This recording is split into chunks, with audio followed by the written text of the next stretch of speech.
Pravijo, da smo mladi razvajeni, da hočemo vse tako in podobno. Kar je pa v bistvu res, ne? Naprimer, mi bi imeli kavo na poti takoj. Ne bomo si je skuhali doma in vzeli sabo, čeprav bomo plačali približno 5-krat toliko. Ne bomo si oprali in natrebili solate, če lahko kupimo vnaprej pripravljeno. 5-krat dražje. Ampak taki pač smo.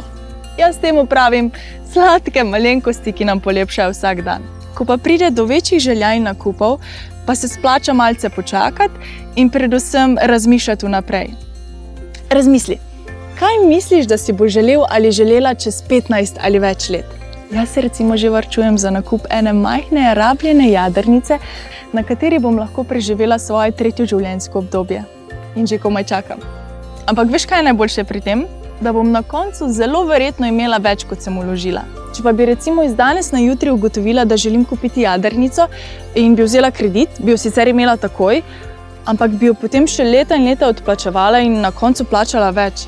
A ni to groza? In kako naj potem sploh razmišljam, kam bom šla z jadrnico, če še kar odplačujem?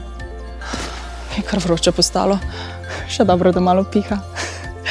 Pojdi na zaslužitesiveč.si, vtipkaj svojo željo in izdelaj svoj finančni načrt. Si pomahava na jadranju po Jadranu, a?